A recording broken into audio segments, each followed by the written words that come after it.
Good morning, everyone. Welcome to the December 4th meeting of the Arkansas State Highway Commission. I'm Alec Farmer, Chairman of the Commission. We're running a few minutes behind because we had an overflow crowd this morning, so we're trying to accommodate everyone here with a place to sit. This will be our final meeting of the year. I appreciate everyone who is joining us today, whether in person or by way of live stream. A quick reminder for everyone presenting or speaking today, please make sure your microphone is on and that you speak as directly as possible into it. To begin things today, as we often do, I'd like to entertain a motion to continue usage of electronic signatures for the signing of the minute orders. Do I have got a motion, a second? Second. All those in favor? Any opposed? That passes. We'll continue to do that. We're going to take a deviation from the regular agenda, and before we get started with that, I'd like to pause for just a quick minute and recognize Director Tudor. On November 7th of this year, the Associated General Contractors of Arkansas awarded Director Tudor with their SIR, Skill, Integrity, Responsibility Award. Receiving this award is the highest honor AGC can give to a person outside of their association. The SIR Award is nationally recognized and is presented to individuals whose leadership and activities have enhanced the construction industry. In the 90-year history of Arkansas's AGC, the SIR Award has only been given to 23 recipients. The last time it was awarded was 9 years ago. Past recipients include Governor Bill Clinton, Senator Dale Bumpers, and Architect Ed Cromwell.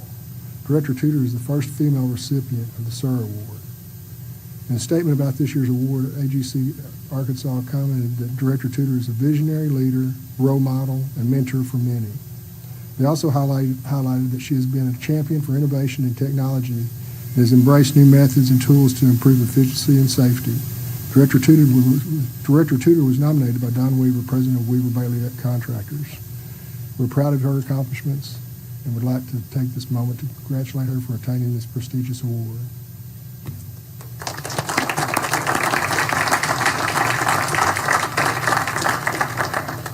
Thank you so much. This award means more to me than it's hard to put into words, because when I first became director, Keith Gibson and we are actually in Washington, D.C. with the staff, and he wanted to go get some coffee. He just wanted to talk to me a little while, and he said, "What are some of your goals as director?" And I said, "I would like to improve our relationship with our contracting industry." Do you remember that, Keith? And you said, "I like that goal. That's a good goal." And to get this at the end of my career is so honoring and so humbling. It's just, it's hard to express that all of our efforts, and it wasn't just my efforts, it was the commission, the staff, and the contracting industry. They met us more than halfway. We were all wanting to improve the relationship. And to know that we accomplished that is very, very important to me. And I just want to say thank you to Don Weaver for nominating me and to AGC for voting for me. I will always treasure this nice young man with big, the chairman's a lot younger than me too, but I want y'all to look at this. I mean, they said they're going to have to change the award now that the first woman got it. So we'll put a skirt on it, a little wig or whatever. But anyway, he's a handsome guy, and I'm going to have him proudly on my shelf at home. So thank you very, very much. It's well deserved, Lorie.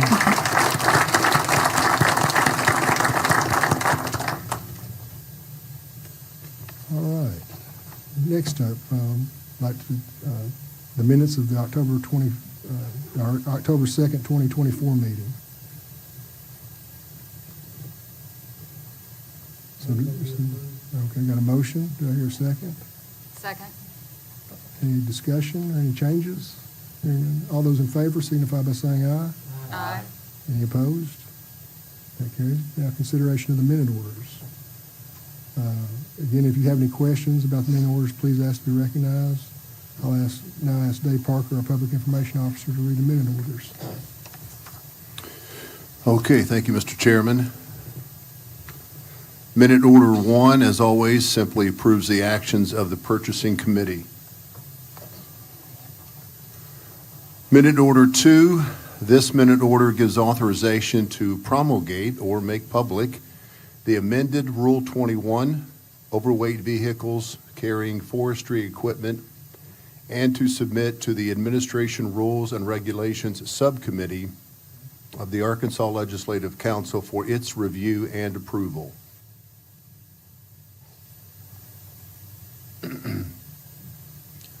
Minute Order 3 calls for the approval to enter into agreements with permit applicants for the roadway main assessment payments. This is through December 31st of 2026. Minute Order 4, authorization to enter agreements and contracts with TAP, the Transportation Alternative Program and Recreational Trails Program sponsors for the projects recommended for award. Minute Order 5 gives authorization to enter into agreements with the appropriate agencies to provide additional or equivalent congestion mitigation and air quality, CMAQ, funds for use by the Central Arkansas Transportation Study and the West Memphis Marion Area Transportation Study for federal fiscal years 2025 through 2028. Minute Order 6 comes out of Districts 6 and 8, approval to enter agreements with Metro Plan to develop a Central Arkansas Strengthening Mobility and Revolutionizing Transportation Streets Plan, SMART, and Regional Intelligent Transportation System Architecture Update. Minute Order 7 out of Miller County. This minute order calls for a transfer agreement with Miller County to transfer the old Garland City Weight Scales property for the purpose of constructing a memorial and a roadside park in recognition of the 1944 crash of two B-26 bombers. Minute Order 8 from Hot Spring County simply declares a certain tract of land as surplus. Minute Order 9, Perry County, calls for the transfer of land into the hands of Perry County. Minute Order 10, out of Yell County, District 8, declares a tract of land as surplus. Minute Order 11, we go to Madison County. This calls for the transfer of property to the Arkansas Department of Parks, Heritage and Tourism State Parks Division. Minute Order 12 involves a maintenance matter from Ashley County, authorization to identify and acquire the most appropriate location to construct a new area headquarters as funds become available. Minute Order 13, District 3, authorization to purchase additional property adjoining to the existing Nevada County area headquarters and to make improvements as funds become available. Minute Order 14, Boone County, District 9, authorization to proceed with the required work to rehab the district water storage tower as funds become available. Minute Order 15 involves two counties, Benton and Washington, calls for the approval to enter into any necessary partnering agreements with various local entities to construct the final location segment of the Springdale Northern Bypass between Highway 265 and Highway 412 east of Springdale. Minute Order 16, Benton County calls for the authorization to partner with the City of Cave Springs to widen Highway 112 between the Springdale Bypass and West Wallace Road. Minute Order 17, District 10, Randolph County. This minute order calls for authorization to partner with the City of Pocahontas to construct a center turn lane on Highway 67 between McDonald Street and Geneva Drive. Minute Order 18, this minute order calls for a section of Highway 1 near the Northeast Rice and Research Center to be known as the Rice Research Mile. And finally, Minute Order 19, Izard County, District 5. This calls for the naming of the Highway 56 Bridge over Piney Creek to be known as 44 Bridge. That is it, Mr. Chairman. We're complete. Okay, thank you. I'll now ask our Chief Financial Officer, Patrick Patton, to come forward and present us with the State Highway Financial Report.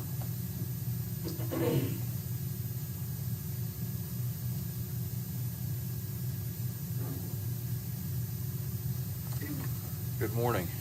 Morning. We'll be looking at October data.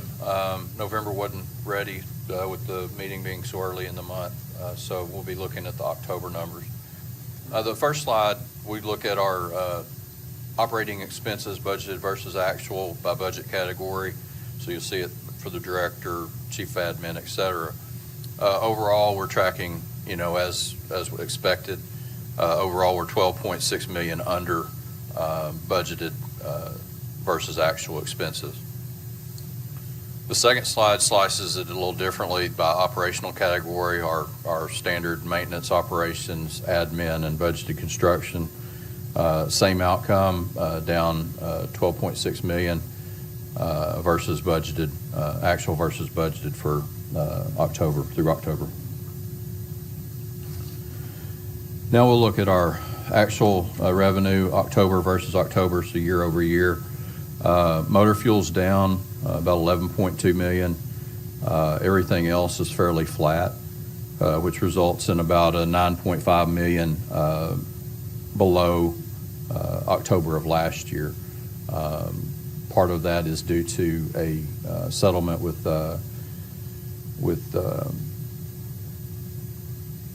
DK Trading, a fuel tax settlement that we had with DK Trading, and they reduced our motor fuel tax to settle that. So that's the difference there. If you look at the next slide, which is budgeted versus actual, same thing, we're down about 11 million with motor fuel, up on admin Amendment 101, which is good. We're tracking favorably there. Natural gas severance tax, looks like for the first part of the year through October, we nailed it finally. We're not way off on the budget versus actual. It's at 1.9 million. It is down from previous years, but we've adjusted our budget accordingly. So overall, we're 8 million below budget for actual revenue. Patrick? Yes, sir. On that, how many months, again, refresh my memory, how many months does that include on the October report? Or is that? 4. 4 months, okay. You made me count on my fingers. But Well, I was thinking it was 4, but I just want to make sure. yes, sir. So going to Act 416, the October versus October actual revenue, we're staying flat. It's 700,000 under what it was last year. Looking at the same slide, or the next slide, it's the same outcome. We use the previous year's numbers to figure out our budgeted revenue, 700,000 below budget for Act 416. If you look at fuel consumption, it's down just, in my mind, negligible looking at the numbers. Down 8.4 million gallons for gas, even with alternative fuels, and 6 million above for diesel. So overall, about 2.4 million gallons under consumption October versus October. If you take the rolling 12 months, it's a little different. Comes out on the positive side a little bit. It's a different mix of numbers. Overall, we're about 1% above the previous 12 months for consumption, which is about 22.4 million gallons. Are there any questions? All right. Thank you, Patrick. Thank you. Now, turn the remainder of the meeting over to Director Tudor. Okay, thank you. Next, we'll have Kevin Thornton, Chief of Administration, to come up and give us an update on federal and state legislative activities. Thank you, Director Tudor. Mr. Chairman, Commissioners, At the federal level, we are still operating under a continuing resolution, or CR. As you can imagine, the election has been the focus of the President, Congress, and the nation. The CR will expire on December 20th.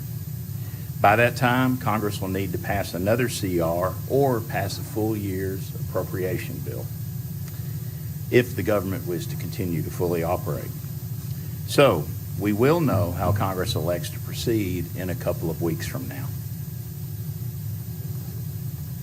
Now that the election is over, I'd like to give you an update of the members of the 119th U.S. Congress and the 95th Arkansas General Assembly.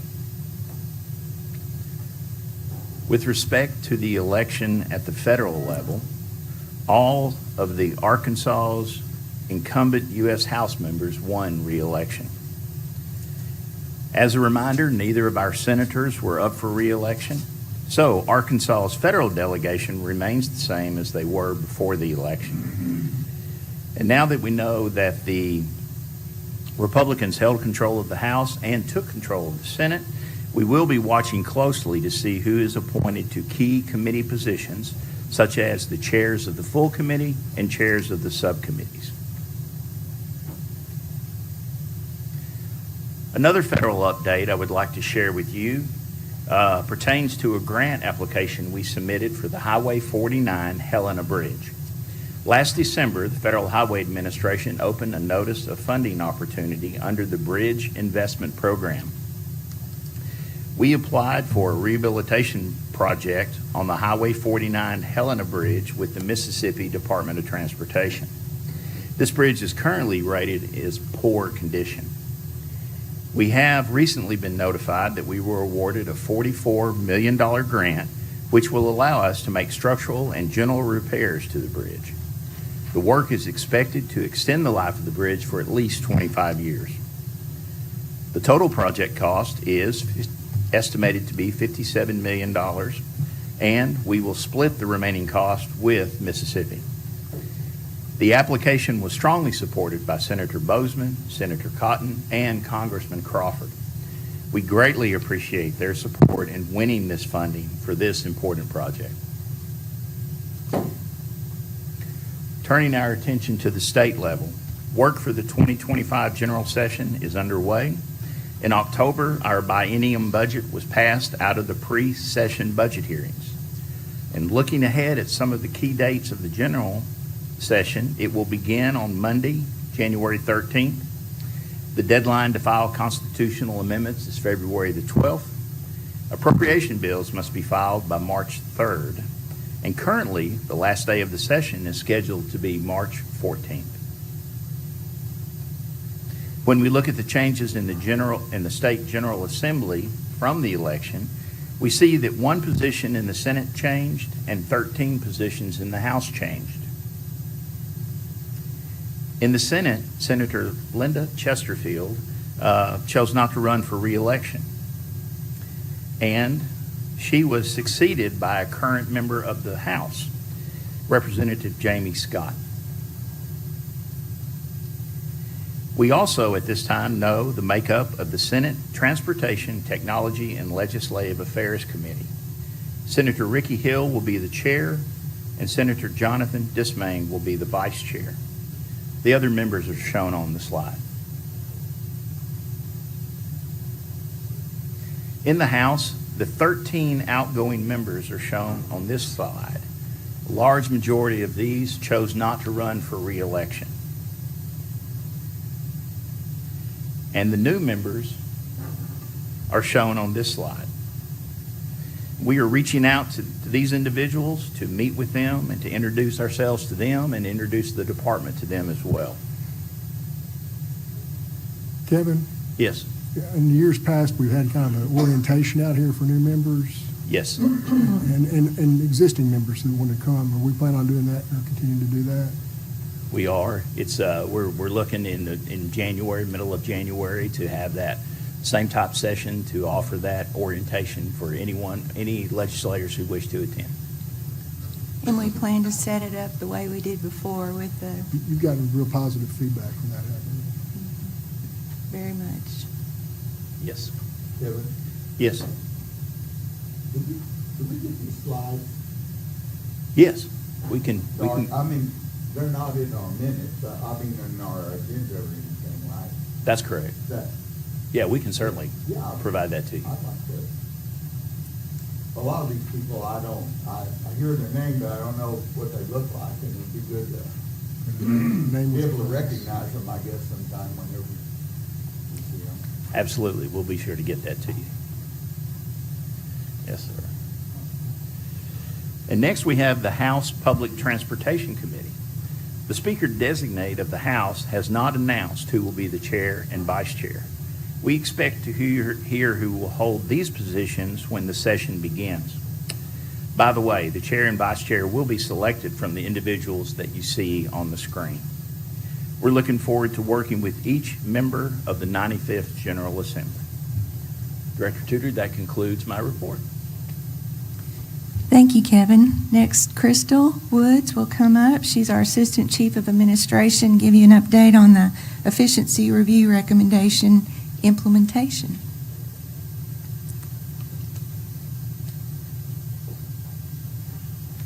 Good morning.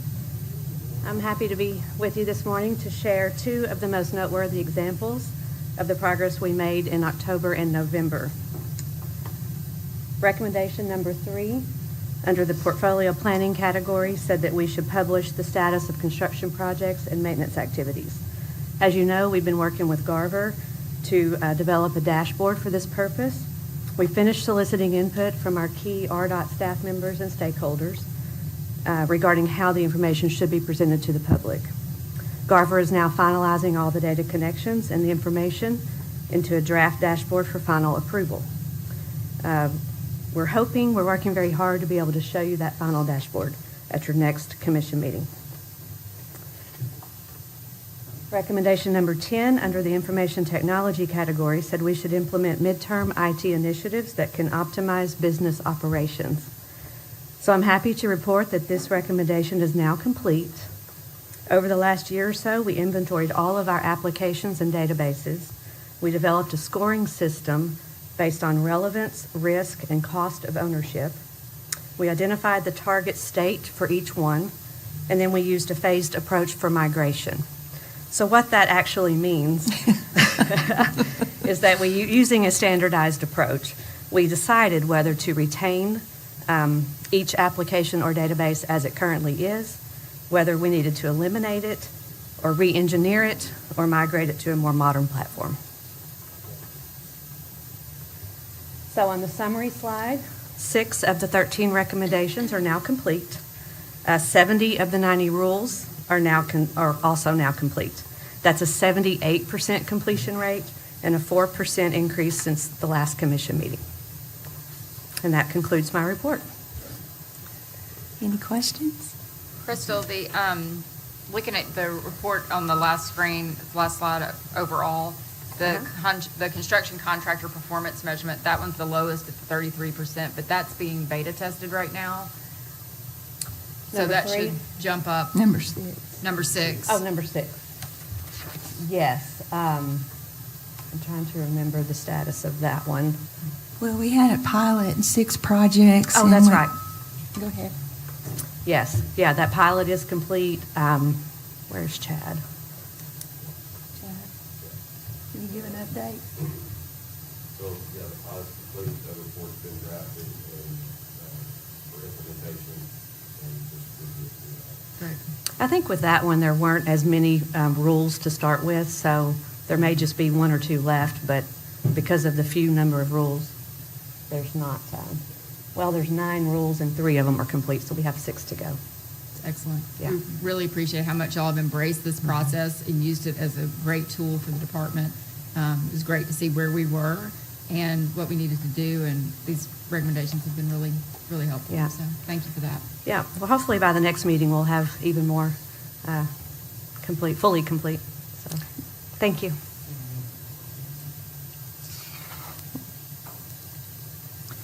Okay, our next subject will be bid letting update from Kelly Wiley, our Assistant Chief Engineer of Program Delivery. Thank you, Director Tudor. Good morning, Mr. Chairman and Commissioners. Since your last meeting, we have held 2 successful bid lettings. A special letting was held on October 9th, where we awarded the first of 4 phases of the Interstate 49 extension in Crawford and Sebastian counties. This work consists of constructing 3.2 miles of new location, 4-lane divided highway, beginning at Highway 22 and ending at Gun Club Road, which includes a new bridge over the Arkansas River. We look forward to celebrating with the groundbreaking on this project early next year. And work on this project should be completed and open to traffic by late 2029.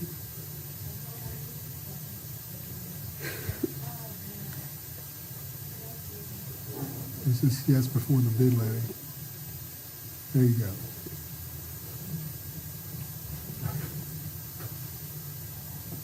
Oh, you're good. I wasn't paying attention. Yes, ma'am. Our second letting was held in November, where we awarded 24 projects for $93.7 million. This also kicked off the department's 2025 pavement preservation program, which accounted for 17 of those 24 projects, totaling $61 million, that will provide improvements to over 144 miles of state highways. The first project that I would like to discuss brings us to Sebastian County and will repaint the structural steel on the Highway 64 bridge over the Arkansas River in Fort Smith.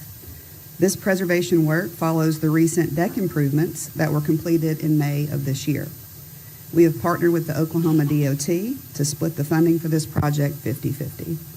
Work on this project should be completed by late 2026. The next project I would like to highlight is in Boone County. This project will construct intersection and traffic signal improvements at 3 intersections along Highway 65 in Harrison, including a new signal at Airport Road. This scope of work also includes a realignment of Harness Street to tie into the nearby signalized intersection with Hester Drive. The City of Harrison has partnered with the department by providing the funding for that previously mentioned realignment. This work is anticipated to be completed by early 2026. And the last project that I will discuss is in Poinsett County. This project will replace 2 bridges on Highway 118 and will also complete the northern I-555 frontage road between the Highway 135 and the Highway 118 interchanges. The frontage road portion of this project will be completed first to help with traffic control, while the other bridges are being replaced. These improvements should be completed in late 2027. Looking ahead, we're currently anticipating 22 projects totaling approximately $115 million for our January 15th letting. This letting continues our 2025 pavement preservation program with an additional 17 projects totaling approximately $92 million. This concludes my report, Director. Okay, thank you, Kelly. Okay. Next, maintenance activities, presented by Rex Fines, our Chief Engineer of Operations. Good morning. Thank you, Director. Mr. Chairman.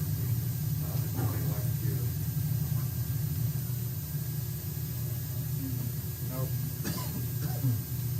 give. I push the button, it comes on. This morning, just to provide a briefing on how we're preparing for winter weather as we come up. Although it has been a warmer than usual fall, I think we all got a good taste yesterday at the ribbon cutting. The winter is just around the corner, and then this morning it was very cold. So ARDOT is ready for winter, at least as ready as we know how to be. Our maintenance branch held a joint winter weather preparedness exercise on October 23rd, coordinating with our Traffic Management Center Communications Division. The annual exercise provides testing of our radio networks, our weather reporting on iDrive, and our field crews ensure that our plows and spreaders are in functioning order and calibrated. This also allows our less experienced employees an opportunity to do a dry run for winter weather and get them kind of get it in their mind what they'll be expected to do as they test operation of the stuff, and then they also run the routes that they'll be assigned to. In total, ARDOT has 121 salt storage facilities around the state placed at strategic locations, and they hold approximately 84,000 tons of salt total. And then I'll end by sharing just something that we have done at the Capitol. As you can see, both pictures have the Capitol in the background. Recently, we were asked to build a new parking lot and then pave over to help with some work that the Capitol was doing, some expansion work. And our District 1 and 6 crews built the new parking lot just below the multi-agency, multi-agency complex, Big Mac. And then recently have been overlaying the work at the complex.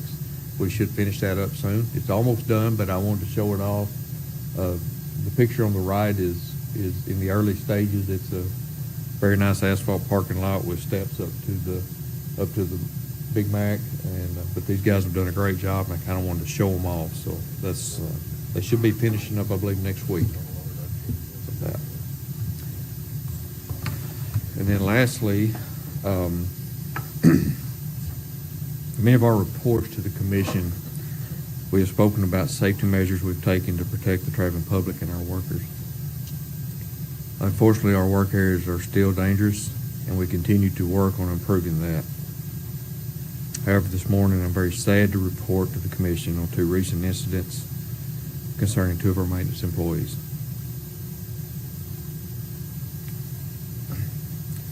On the morning of October 7th, Terry Skaggs, an employee of District 6, was mowing along Highway 367 here in Little Rock when the tractor he was operating was struck by a loaded dump truck.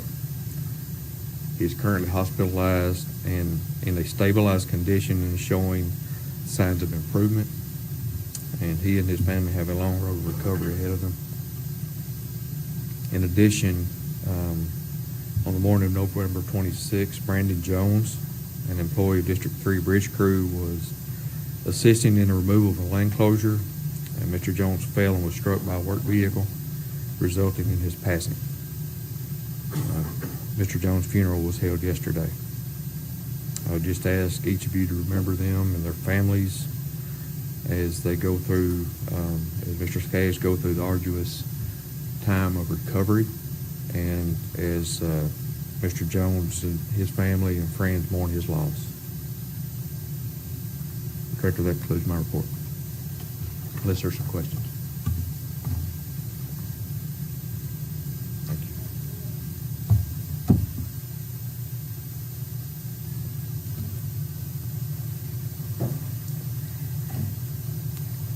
you. Of course, I guess I just ask you, as Rex just mentioned, to join me in lifting them up in our prayers, in our thoughts. It's extremely devastating and heartbreaking. We'll do full investigation to see how we could do anything better that could have prevented that or keep it from happening again in the future. Both times it was just routine and everything seemed to be handled the way it should have been. But, you know, our workers put their lives on the line every day when they're out on those roads. It's a dangerous job, and we just can never stop trying to give them the tools that they need and do all we can to protect them. But we appreciate their bravery to get out there to keep our roads safe each and every day for all of us. And so, again, I'll just say that when you see a road worker on the side of the road doing their job, you know, remember to slow down and be courteous the way you drive. And we just ask for that for our workers and for contractor workers. So with that, we'll go on to recent department activities. The Joint Committee on Transportation held a meeting in Fort Smith, Arkansas, on October 3rd. It was called by Senator Boyd and Senator Petty. They are very interested in letting that committee know that both of those transportation committees, both the Senate and the House, to understand what's going on in Fort Smith and all the, all the great positive economic development going on, and especially focused on I-49. Vice Chairman Taldo was there, and Commissioner Gibson, and ARDOT staff was there that day, and it was a great meeting, and then I felt like a very positive meeting. It really showcased what's going on in Fort Smith. Commissioner Gibson, do you have anything you'd like to say about it? I thought it went really well, didn't you? It was an excellent meeting. I think there were a lot of questions posed to us regarding 49 and the implications of getting 49 completed throughout the state. They weren't just focused on the 14-mile stretch that we're currently working on, but they asked a lot of questions about the potential for completing I-49. As most of you know, the only section of I-49 in the United States that's not completed essentially is this little section in Arkansas of about 150 miles or so. And so they just asked questions. We talked a lot about the economic development impact, particularly that would occur if we could find the funds to get I-49 completed, and how that would impact not only Arkansas but states from the Canadian border to New Orleans in terms of traffic and transportation and ship goods and that kind of thing, safety components. So a lot of great questions were asked by the Transportation Committee members, a lot of enthusiasm from them. Some of them didn't realize the difficulty that people in the River Valley have in getting to southwest Arkansas, I should say, and how that kind of separates the state in a lot of ways, and how building this highway would create an opportunity for, particularly for western Arkansas, to be able to come together in a lot of different ways that would positively impact the economic development in the state. So it was a great meeting. I enjoyed it. I enjoyed talking to him, Lorie, and appreciate your work, and Vice Chairman Taldo being there, and others, and so had a great time. Yeah. Enjoyed it. Very beneficial. I thought so. Then on October 10th, I spoke to the Conway Business Expo. I'm a standing lunchtime speaker for that event that they hold in Conway. And it's a great networking event for businesses in Conway and the surrounding areas. And we had a good meeting, had a good presentation. I talked about projects in the area as well as our customer service portal, Ask ARDOT. November 7th was a very big day for ARDOT and our state. That day we celebrated the official designation of US 67 to Interstate 57. We had an all-star lineup for speakers that included our speaker designate Representative Brian Evans, Congressman French Hill, Congressman Rick Crawford, and Senator John Bozeman, along with our chairman, Alec Farmer. It was a great day. We unveiled the sign and talked about how wonderful it was to finally have an interstate after all the years of work and investment on US 67. It's now finally an interstate, and I'd like in the connection between your dad bringing you out there when you were a small child or a teenager. That wasn't that small. I can't remember tell that story. I was, I guess, senior in high school or maybe, and he just came in and one afternoon said, "Hey, let's go for a ride." And so we got in the car. I didn't really know where we were going, and he drove down 67 at the time, past Newport, across the river, came on down to where I guess the Bradford access point is, exit 65 now. And the road was under construction, the bridge was under construction, and he just drove out there and, just stopped and kind of admired the cranes in the distance, knowing that we're about to connect Northeast Arkansas with the rest of the state. And so it was kind of a touching moment then, and this is just another memorable moment on that journey. That's right.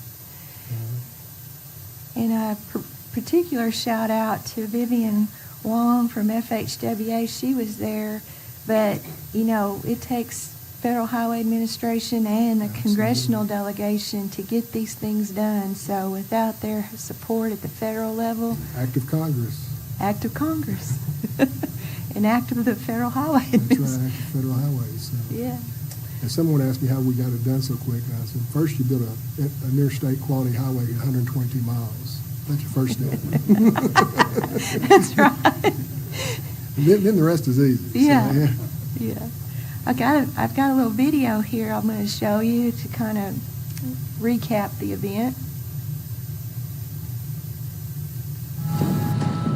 This is the celebration of the official designation of Interstate 57. We're celebrating taking off that word future and signing it as I-57 between Little Rock and Walnut Ridge. It's a big day. Isn't it great to be an Arkansan today? It's not every day that you have a 2-digit interstate designation in your state. And so we're very fortunate and very excited about this. These aren't glamorous things, but this is the underpinning of our economy. The thing that makes this nation a great nation, the thing that allows us to take care of our families and, all the things that are so very important. The most important has to do with moving infrastructure, their ability to move goods and services. That's what's made our country great. We know that good roads matter, and connectivity in a supply chain is critical to all of the United States. So today, we celebrate not just a change in a name or a number, but we celebrate a transformation. To our mayors and our county judges and our legislators, we wouldn't be here without you. It's the advocacy of our mayors, our county judges, our state legislature that produces the priorities for our State Highway Commission. So we're grateful to you for your leadership. While we've enjoyed a great highway for many years and a corridor that expedited our ability to travel to Northeast Arkansas from Central Arkansas, what we can say today is economic developers, mayors, county judges, we can now say Interstate 57. When I-57 is complete, we will have an interstate from Chicago to Little Rock, providing a crucial connection in that country. I would really like to commend and congratulate the Arkansas Highway Commission and the Arkansas Department of Transportation on their many years of planning, persistence, and perseverance to making this happen.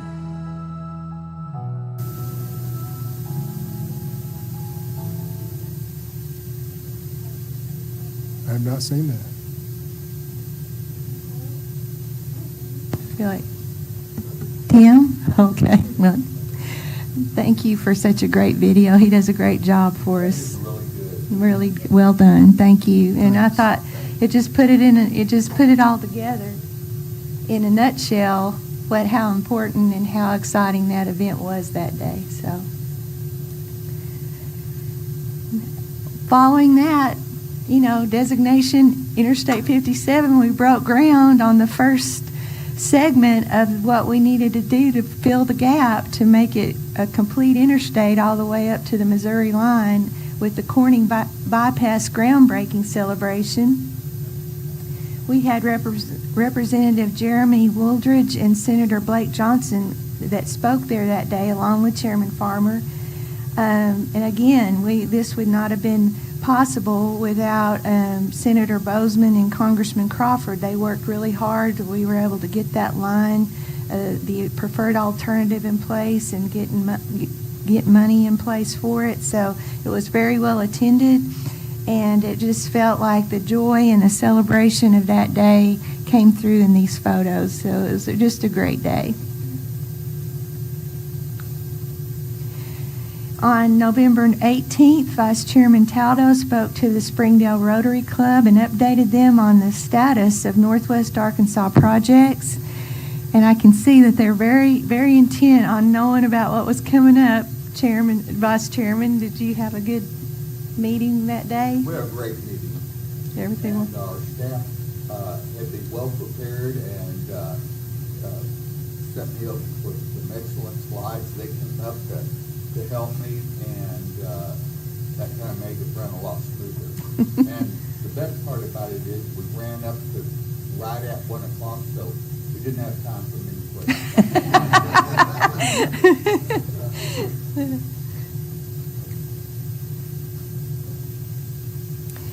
At the Good Roads annual meeting on November 20th, I presented to the Good Roads annual meeting. It was held here in Little Rock. I spoke about ARDOT's project selection and development process and highlighted a couple of major projects and provided updates on our ARDOT Fallen Worker Memorial. Good Roads President Robert Morey. Robert, are you here today? Hey, Robert. He presented Chairman Farmer with a plaque acknowledging his 10 years of service on the Highway Commission. It was a great moment to honor our chairman as he's about to roll off the commission. We're going to miss him so much. But I just can't say enough about Good Roads, the partnership we have with them, how they've helped us with our Fallen Worker Memorial, as well as just being such an advocate for transportation in the Highway Commission and ARDOT. We are so blessed to have such a great group that come together with us and help us like they do.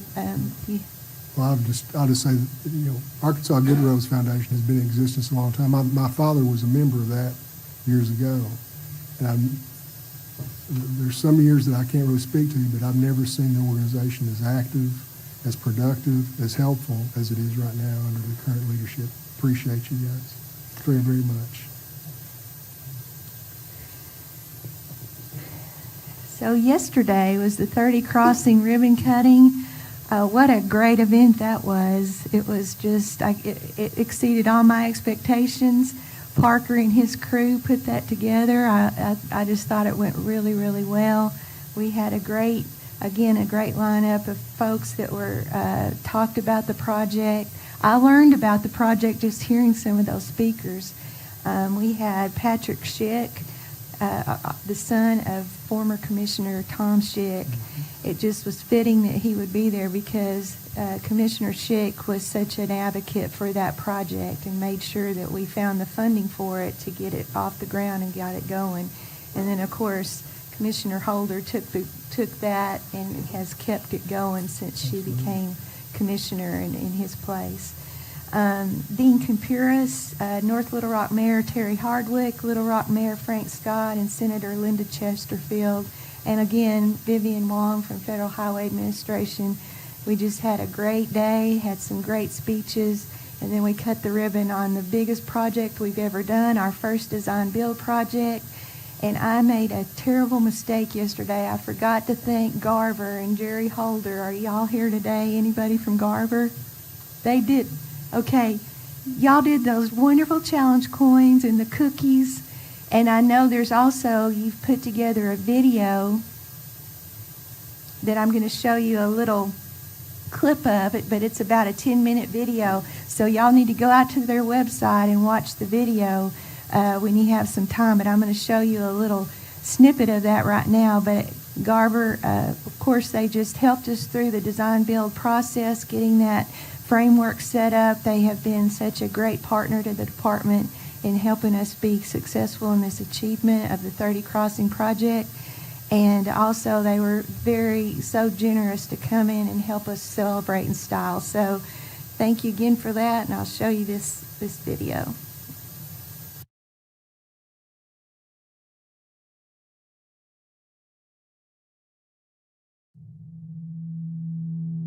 When I come down to 30 Crossing, I think of the hundreds of men and women who made it possible. They were down here each and every day working on different aspects of the project. And each aspect of the project was unique.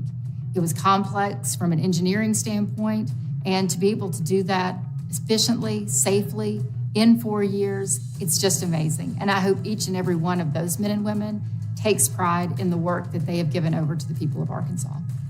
30 Crossing Project paints a very good picture of the expertise of the Arkansas Department of Transportation and the Highway Commission. This being the first design-build project in the state of Arkansas, we're proud that the state's capital city continues to lead the way and to demonstrate new trends for the state for others to follow.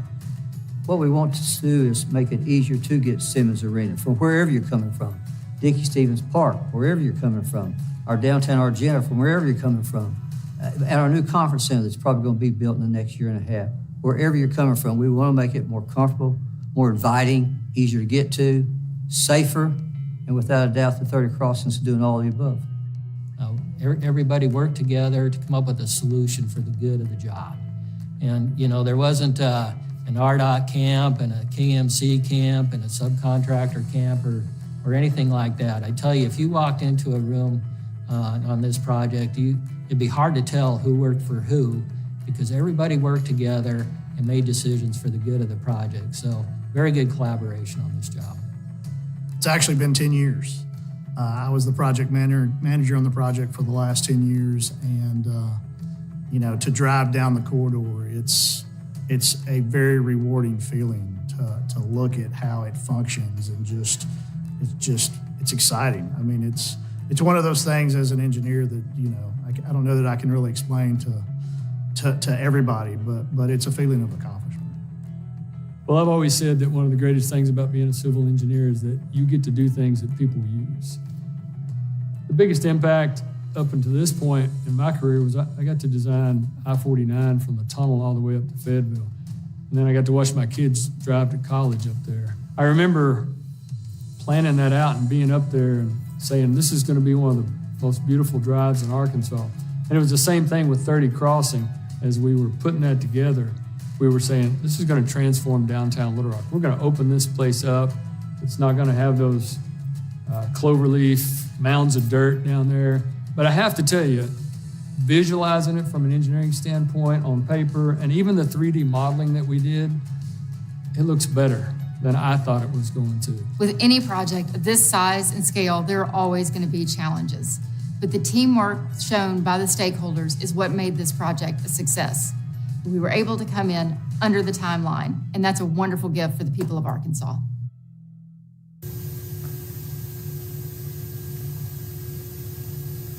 Well, what a well-done video. Thank you, Garber, for doing that. The longer version is on our website and their website, so when you get some moment, you should go out there and watch it. I'm going to for sure this afternoon. So with that, let's move on to consultant selections.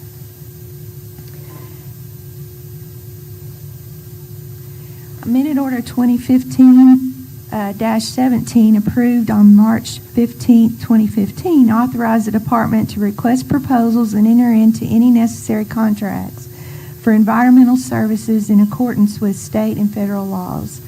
So we advertised, letters of interest were received from 8 firms, and based on the evaluation of the committee's review, the following 6 firms are being recommended. They're shown there on the screen. I won't read them all off.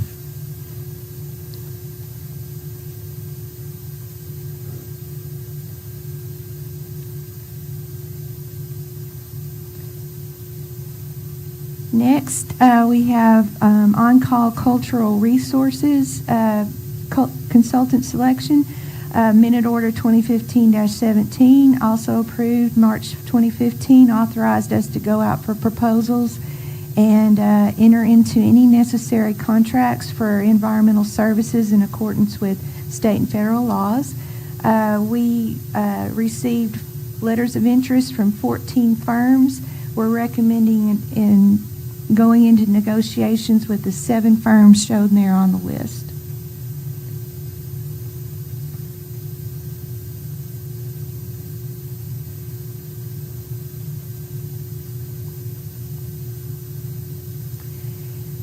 Consultant selection for on-call independent cost estimating. Minute Order 2024-30 approved in June of 2024, authorized the department to go out for requests for proposals These consultant selections will be between calendar years 2025 and 2027. Public advertisement was made. Letters of interest were received from 5 firms. We are recommending going into negotiations with 4 of those firms shown on the list there on the screen. Lord, Yes. do we do our own estimates and all that on right-of-way and utility, moving utilities? Do we do our own, or does a consultant do that? No, we do our own estimates on what right-of-way will cost and utility relocations. Now, we do use consultants to help us with that sometimes, but we do it in-house as well. It's not one or the other, really, so. Does That work out pretty good? Yeah. I mean, well, estimating is estimating, you Yeah, know. I understand, We're always trying to find ways to improve our estimating process, aren't we? It's got to be hard to keep up with the last 3 or 4 years. I don't know how you do it. I know it. I mean, the prices have just been crazy. Inflation has been something else for sure. Thank you. And then finally, our on-call design consultants, we were given authorization, minute order 2024-7 in February 2024 authorizes to go out for requests for proposals. We received letters of interest from 40 firms, and we are recommending these 15 firms you see on the screen to go in to be on our on-call design services list to be used over the next between 2025 and 2028. And with that, I would ask for a motion to allow us to start negotiations with these firms upon your approval. You've heard the director's recommendation. Do I hear a motion? So moved. Second? Second. Any other discussion or questions? All those in favor signify by saying aye. Aye. Any opposed? Okay. Okay, now part 2 of Around the Department, Project Development, Jared Wiley, Chief Engineer of Pre-Construction.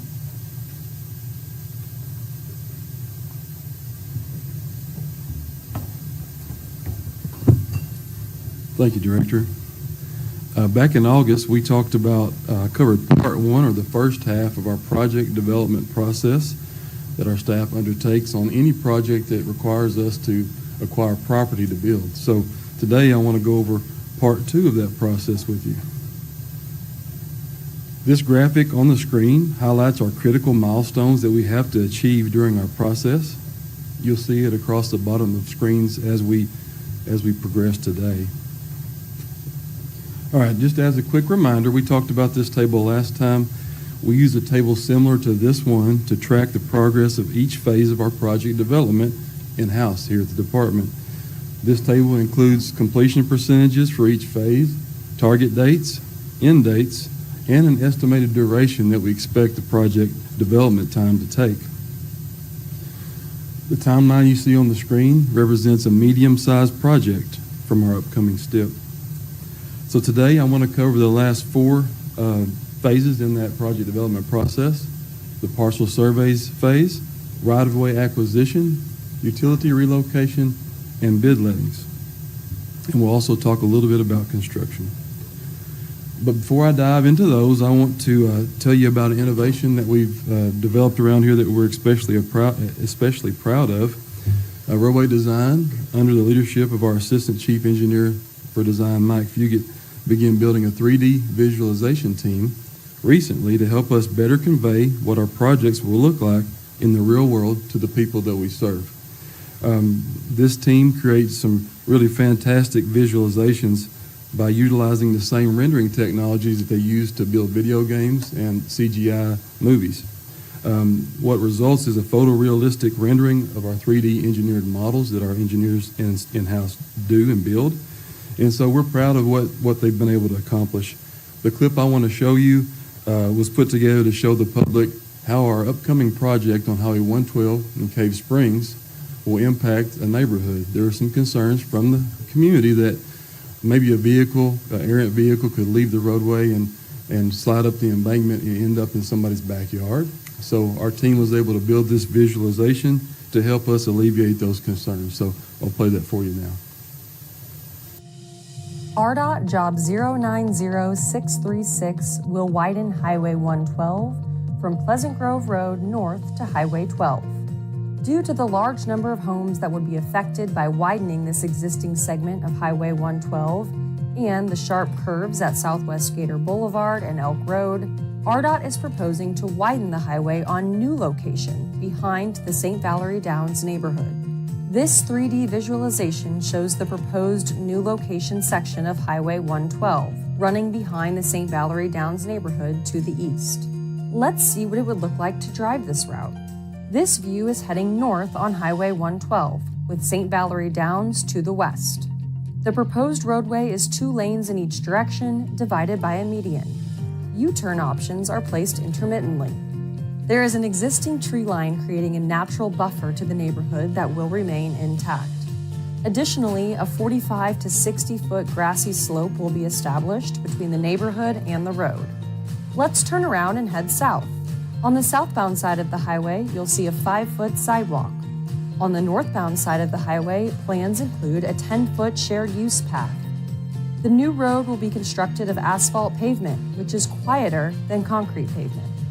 A noise study has been conducted and found no concerns that would result in a need for additional noise barriers. The road is designed to accommodate speeds of up to 45 miles per hour.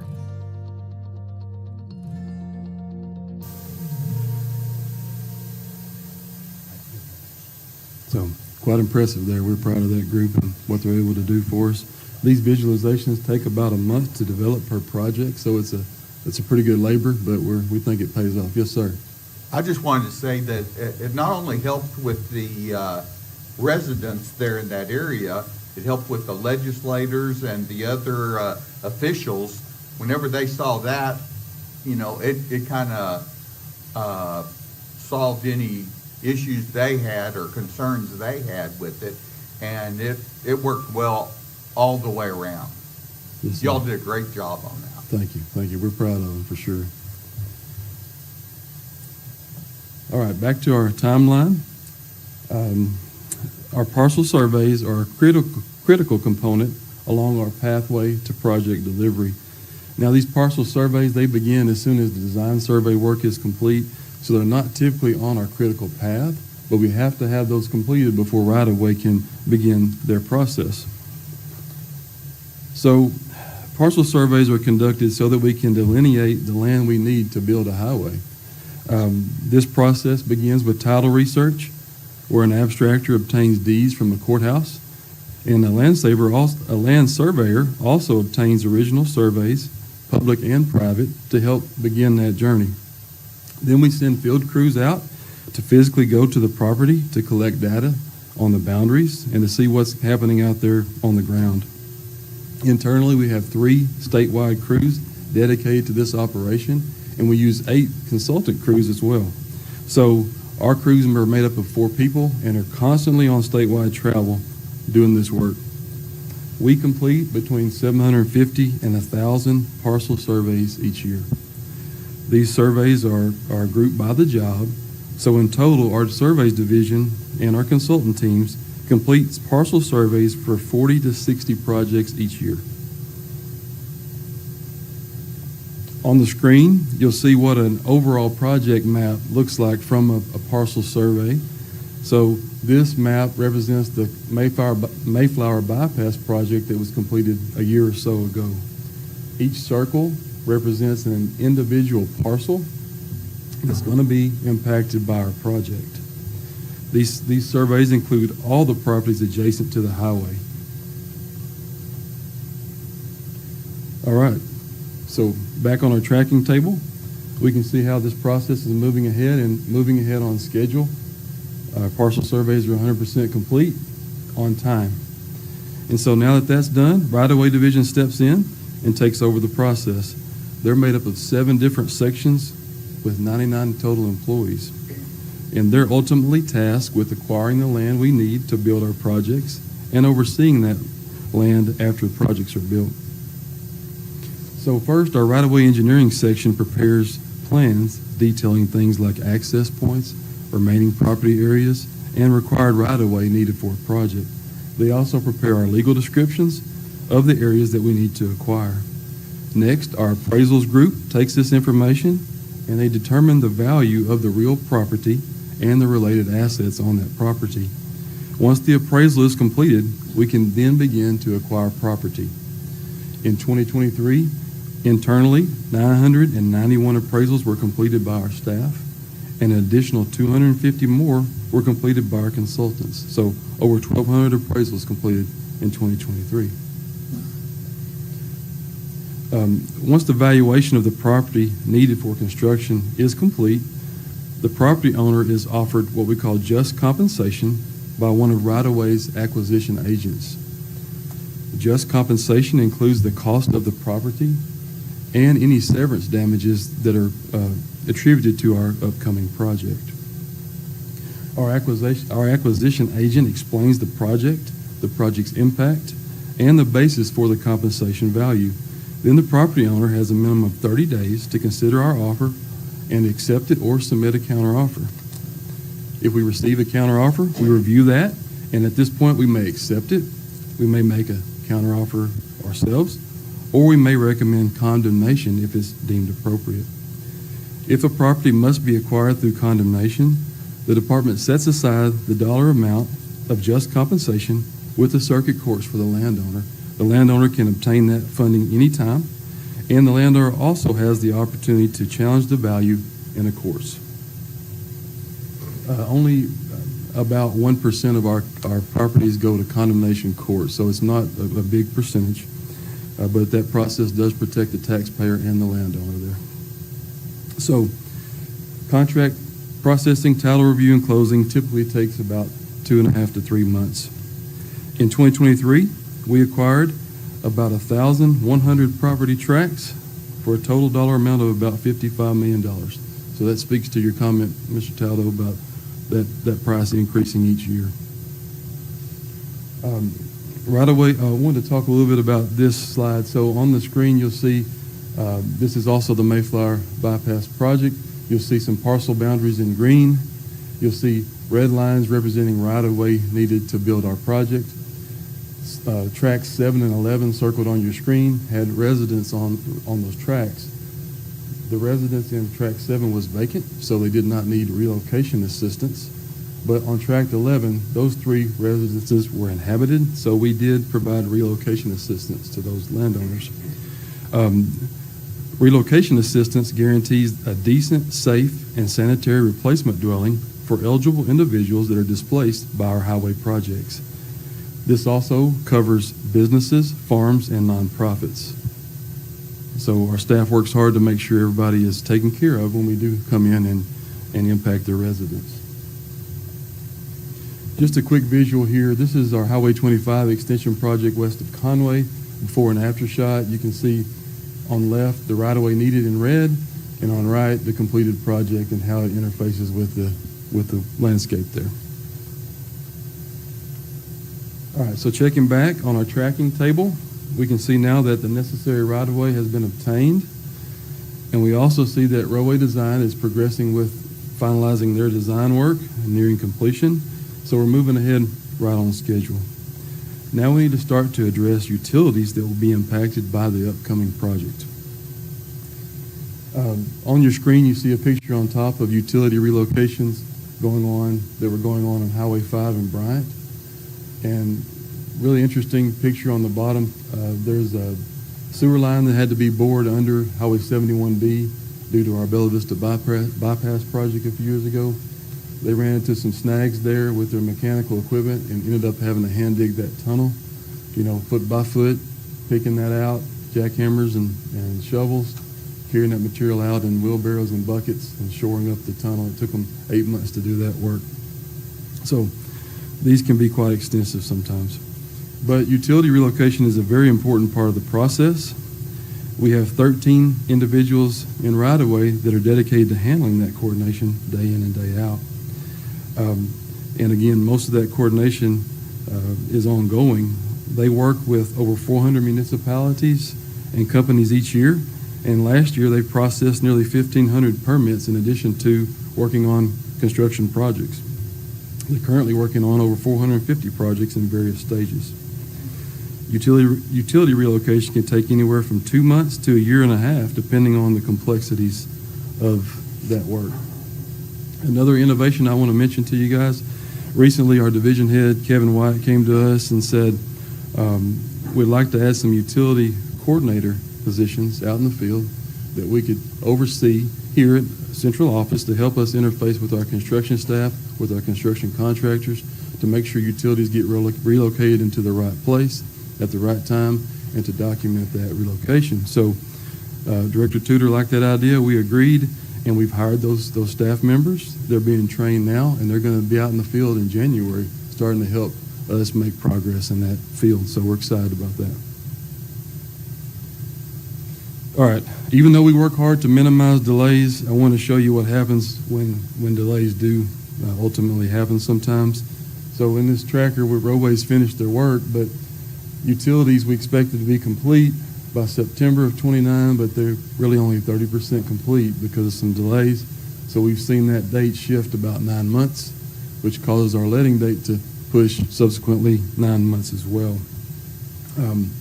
So we have to track that and make sure we're scheduling these projects as they get ready to go to construction. We do our best not to let projects before utilities we have certainty that they're going to be out of the way, relocated, so that our contractors can progress the work once they start.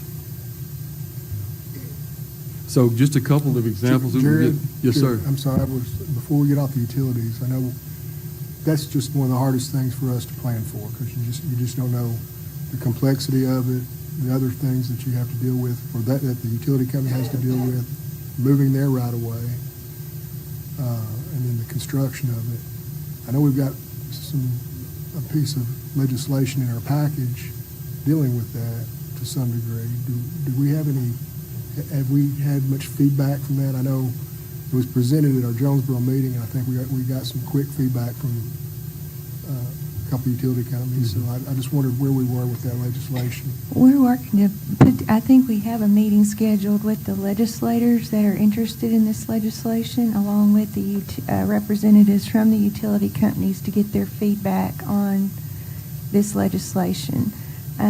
Do we have that date set yet? Yes, I believe it's December 17th. December 17th, okay. So we're bringing them to the table to discuss future legislation to help to alleviate some of the problems that we face when it comes to relocating utilities. And I feel your pain. I feel their pain too.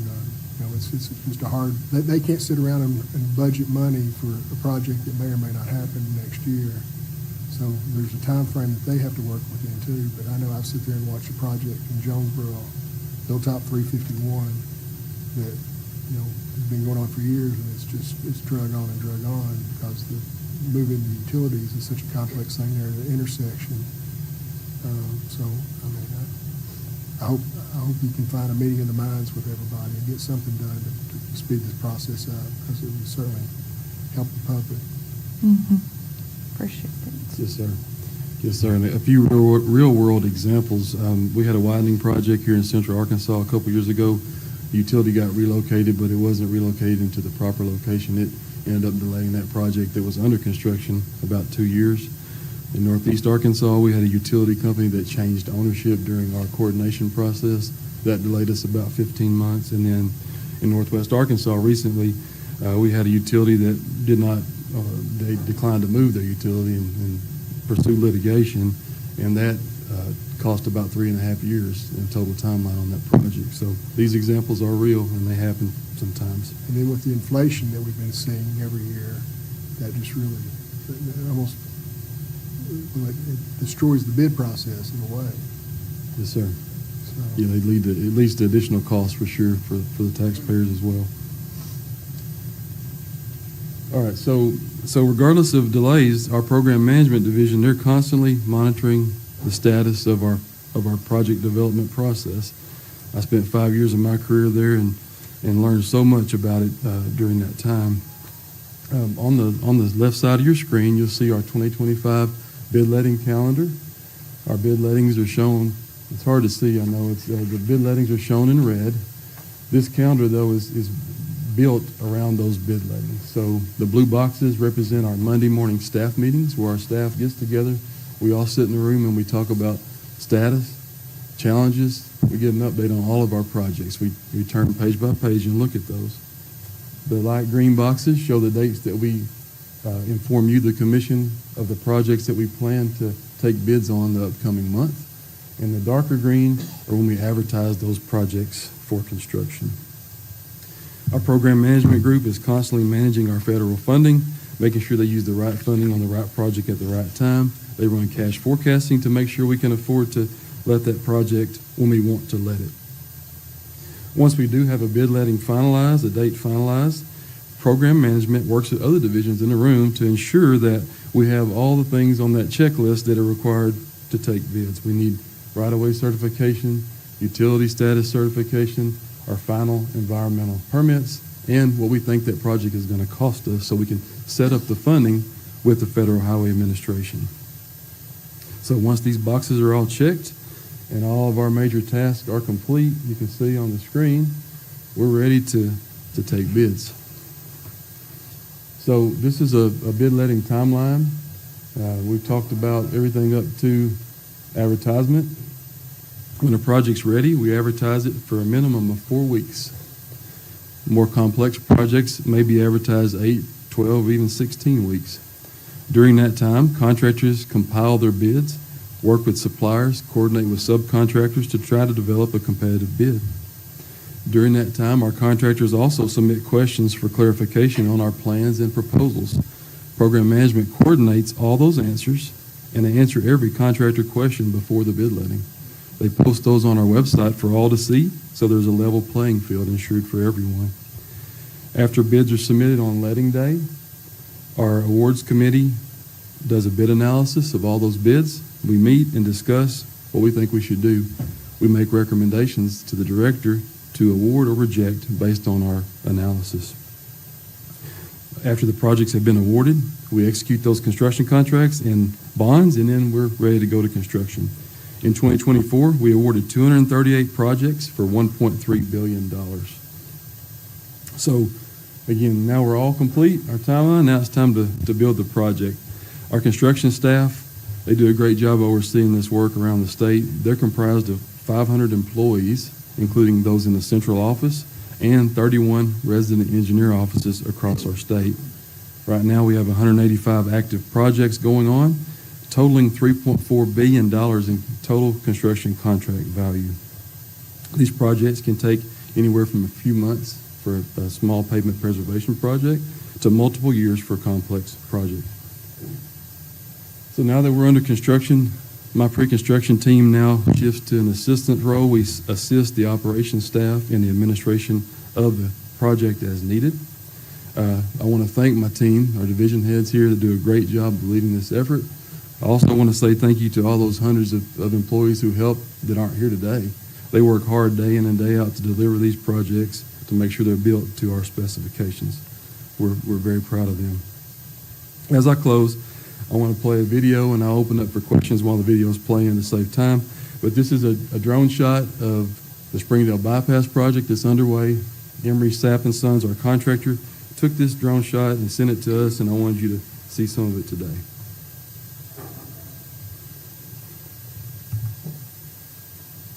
So, any questions while that plays?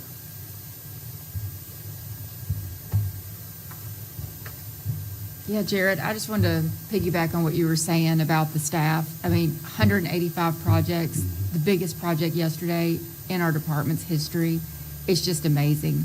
And we appreciate so much what you do in pre-construction and what Rex does in construction, and the whole team. I wish we could thank each individual person every time. There's just not enough thanks to go around for as many projects as we have going with such a relatively small department as compared to other states. Everybody's doing a major work.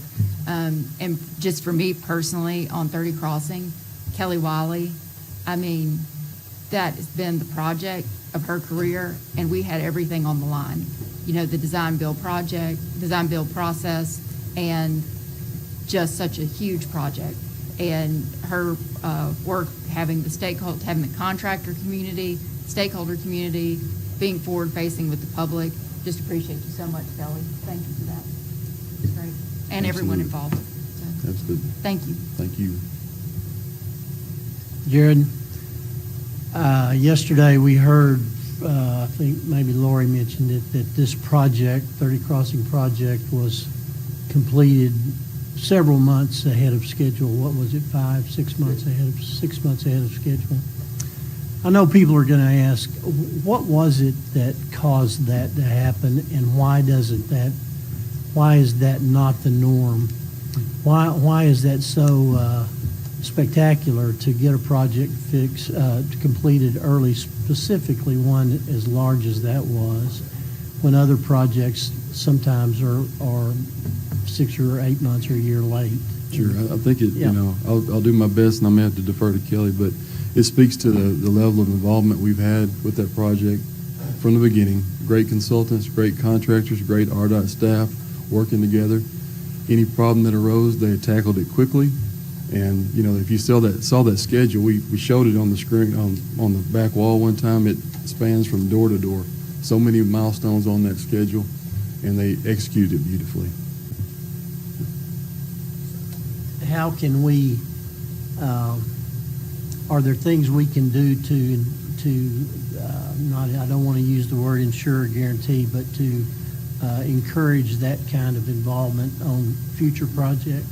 There are. I mean, the 13 efficiency reviews that Crystal reported on earlier, we're taking knowledge from that. We're taking knowledge from every construction project we do, and we start today or tomorrow off better than today. So we learn from everything we do, and we keep getting better. We're proud of that. Yes, sir. Okay. Well, let me finish by saying I'm thoroughly impressed by the work that was done, the timeline, the completion timeline, and really want to thank everybody on the staff. Echo what you said, Marie. That was incredible work, and it's really causes some enthusiasm in the public, I think, to think that we're continuing to go down that road in the future and see that kind of performance. So, job well done on everybody's part. Thank you, sir. A lot of hard work from everyone. Yeah.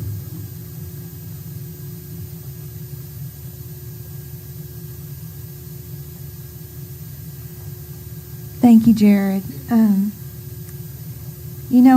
When you see that all in one presentation, it really is. It just brings so much gratitude in my heart to our employees, because getting these projects ready, and then the contract, and then inspecting the construction, and just what we do day in and day out is a tremendous job. And I guess we're like we don't really realize how much we're doing until something like this, like what you've done in the part 1 and part 2. So thank you for doing that for us. Kind of opens all of our eyes, I guess, that, we do a lot. And with our contractors and with our consultants and the partnerships that we've created, we are really doing a good job of delivering these projects. So I just want to say thank you to all the staff, thank you to our consultants, thank you to our contractors, everyone involved, and to our commission who support us in everything that we do to make sure we have the tools we need to be a good ARDOT. Because being a strong ARDOT makes all the other parts work really well together. So, Lorie, I just want to say one thing, that there's not another thing that you can do that doesn't get the public's attention more than a huge pile of red dirt. If you really want to get their attention, maybe we ought to put an ARDOT sign on top of it or something. I don't know. I mean, that video that you saw, people are just talking about it all over the place. It's amazing. Yeah, I like to see red dirt. Okay, so upcoming events. Okay, so December 11th, we have our retirement board Christmas dinner. December 17th, that's the meeting we were just discussing. It's been scheduled.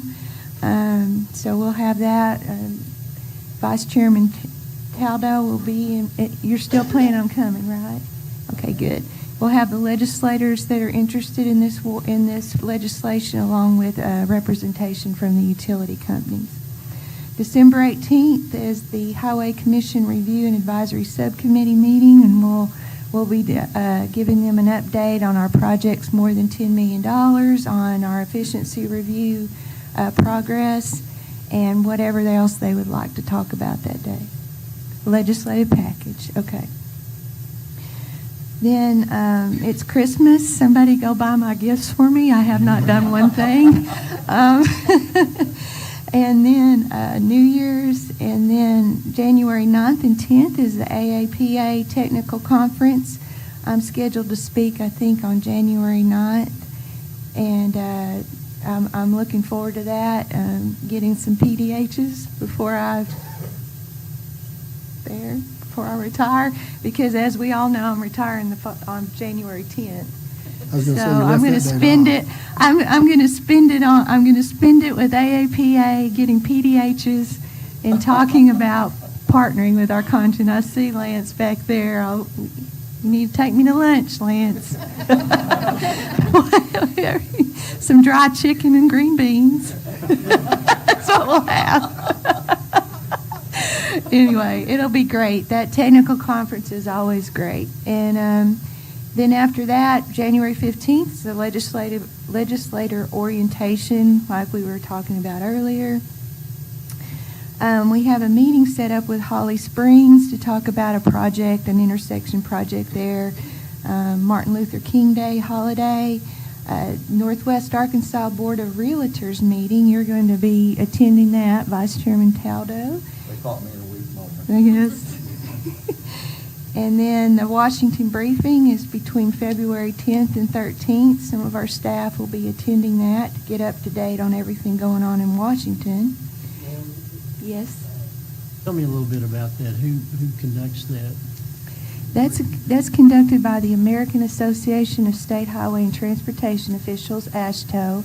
They put that on every year, and it's just a focus on getting congressional members to come and talk to our staff, congressional staff members.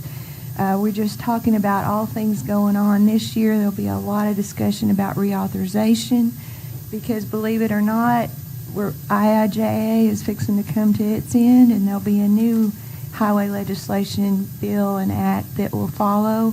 And so we're all together, DOTs from across the nation, come in and try to inform that conversation of what the next legislation is going to look like. And it's just a good time to get together with our peers across the whole nation and to hear what's going on in Washington. Do we do any visits at that time with our Arkansas delegation? Yes, sometimes we do. This year, I'm not sure. I guess more to come on that. Okay. Because I'm going to be, I don't know what I'm going to be doing. Well, I don't know, but I'm sure that maybe we hire you as a consultant to go out there. Okay, President's Day holiday, and then the next Highway Commission meeting will be February 19th, and hopefully you'll have your newest commission member on board, and all that that'll be a great meeting. I'll tune in from, the beach or somewhere. Nobody talked to me about that. ARDOT's District Service Awards. I'm not going to go through all that, but you've got that on your calendars. I've seen that we'll have commission representation at each one of them, which I really appreciate. It means a lot to the staff to see your support and come out. And, you were talking about, Marie, you'd like to just tell each one of them thank you. Well, that's kind of the opportunity. You can't just get to each one-on-one, but it is an opportunity to see all the folks out in the field and in the central offices. And it's going to be a great, great December.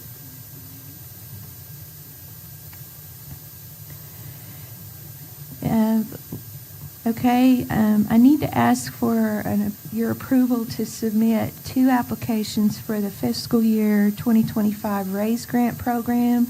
Maximum of $25 million for each of these projects will be requested if you approve. Springdale Northern Bypass, and then the Highway 72227 intersection improvements in Dardanelle. The Springdale Bypass will be that 4th leg. That's what we will submit for possible funding. The total estimated cost for that project is around $300 million. And then the maximum you can get from the RAISE grant would be $25 million. We'll ask for the maximum. And I also ask for the maximum for this intersection improvement in Dardanelle. It's going to be a really nice project for the city, and they're working with us on that. So can I get a motion to submit these RAISE grant applications? Our director's recommendation, do I hear a motion? Motion, do I hear a second? Second. Any discussion or questions, comments? All those in favor signify by saying aye. Aye. You can do that too. Can I vote? Today, one time special, one time. Lorie, is this, will there be other RAISE grants throughout the year? Yes, well, can you speak to that, Jared?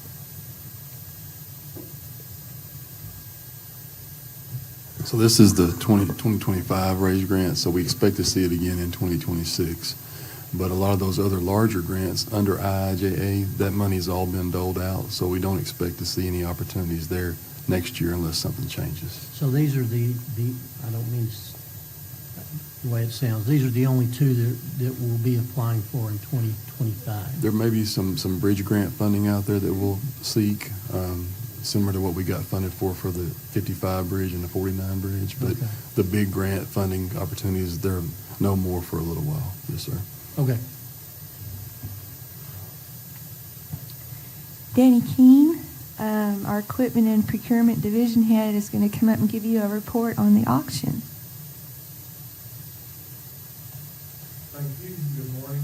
Just a brief update on our annual fall auction. We did quite well, relatively speaking. It was a small auction, considerably smaller than maybe past years. Pricing is still good. We grossed $850,000. Sorry, I'll start over. Okay. We had a good auction. It was down in numbers, just due to still supply chain issues and delivery of equipment and vehicles. It's still it's not on a consistent pace. So we just try to adjust to that, which means instead of our conventional, very large annual fall auction, we sometimes now supplement that with a spring auction, which we did in the spring, which was about a $450,000 auction. In the fall, we had a $850,000 auction. Fortunately, thanks to the director and Patrick, we're able to, the net proceeds go in a capital outlay budget that is a kind of a rollover type budget. So we get to keep all of those proceeds. They go directly back into buying new equipment. We sold several highway police pursuit SUVs. We're thankful to the chief for that. And just pickup trucks, which we're still waiting. We're getting delivery as we speak of a lot of our truck fleet, so we'll probably have another spring auction. We did sell a big striper that was fully functional for $52,000. So a big loader or two.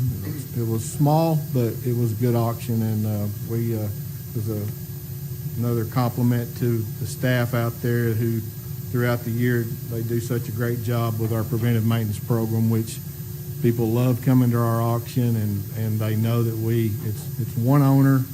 We take care of it, we service it, we clean it, and you'd just be amazed at how well the pricing is. So with that, for any questions, I'll do my best to answer them.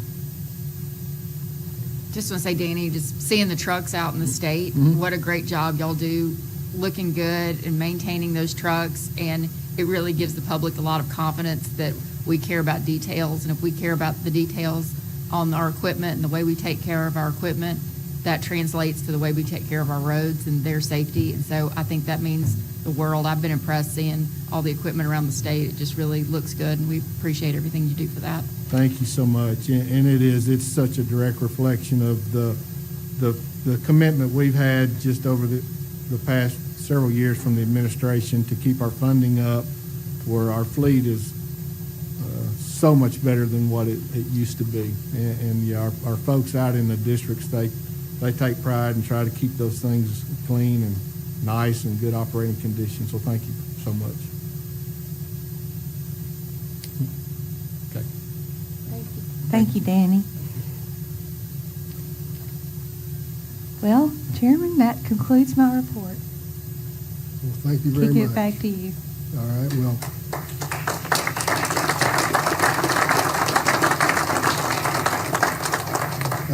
From this point on, there's a lot of moving parts here, so we've kind of had a collision of different issues to come up, but I was going to start with, before we go any further, just make a comment that, as everyone knows, Director Tudor has submitted her letter of intending to retire on January 10th of 2025. We reluctantly, kicking and screaming, accepted it yesterday. Would you like to speak, or would you like the commission to speak first, or do you have some comments prepared to say? Well, go ahead, the floor is yours.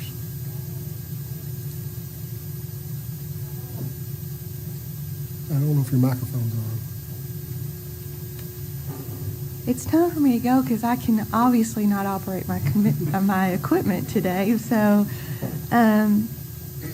I just want to say that it's been such an honor and privilege to serve the commission in the state of Arkansas and ARDOT for the last 41 years.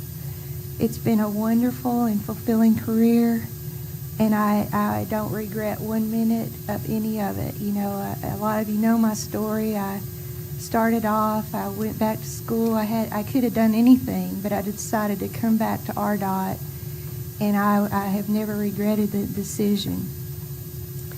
But the highlight of my career has definitely been to serve as your director for the last 5 years.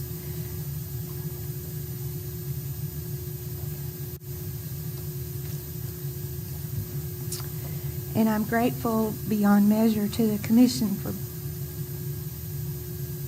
Maybe y'all should talk first. Okay, I'm going to do this. I'm grateful beyond measure for giving me a chance and believing in me. I mean, in my own little heart, sometimes I'm thinking I'm still that little clerk typist way back then in 1981 that couldn't even get to work on time because I had a little baby and I didn't know what the heck I was doing. But y'all gave me the opportunity of a lifetime, and it's been awesome. I have enjoyed every minute of it, and I've especially enjoyed just working so closely with the staff to make things better. And I could not have had any measure of success without the amazing staff at ARDOT. They have worked diligently alongside me. Everything that we've done together.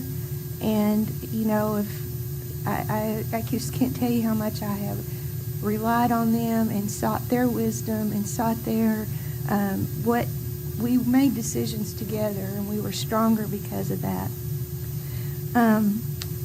But most importantly, my faith in God's promises to provide guidance, strength, and wisdom has sustained me through challenges, both public and private, that people didn't see here at ARDOT. And there's been a lot of challenges that we faced over the last 5 years. And He has never failed me. So my phrase, "It's going to be fine," that's where it comes from. And I just have to say that publicly because this 5-year journey was I couldn't have made it without the commission support, without ARDOT staff support, and without my faith. So I'm looking forward to the next chapter in life, whichever direction I take. I will always, always, always be a strong advocate for the Highway Commission, for ARDOT, and the transportation industry, our consultants, our contractors, our support, Good Roads, Arkansas Trucking, Federal Highway Administration. I am a strong believer in what we're doing. I'm a strong believer in it's just very, very, very important work. And I look forward to the continued success of the Highway Commission and ARDOT. And thank you all for everything you've done for me. Does anybody have anything to add? Lorie, you do say it's going to be fine all the time. And every time you say it's going to be fine, you stop yourself and you say it's going to be great. And you always correct yourself. And it is going to be great, and it has been great. And thank you so much for everything you've done. It's been a privilege and an honor to work with you my entire tenure on the commission, and we're going to miss you so much, and we'll see the benefits for many, many years of the changes you've made here at the department, and we appreciate your service and your entire career, not just the past few years. Thank you. Lorie, Madam Director, Ms. Tudor, friend, I'm honored to call you a friend. It's been an honor and a privilege to work with you over the last 6 years. You've been an amazing leader. And I remember I've said this on several occasions, and you've been with me a couple of times when I've said it. The best decision this commission made in my tenure has been to hire you as director, and I still feel that way. Your level of professionalism, leadership, knowledge, commitment, dedication, your honor, and your loyalty, and your humility that you exhibit is, in my mind, the perfect definition of servant leadership. And I know I appreciate it. I know everyone appreciates it. We are going to miss you, and we wish you the best in everything you do.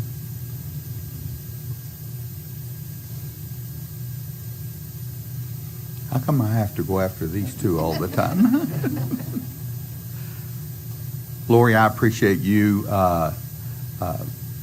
helping and guiding me through a lot of the issues and things that I've dealt with. She's backed me 100% on a lot of things that have come up over the past 8 years. She did it too before she was director, so I got 8 years out of her. And I do appreciate you and your leadership and the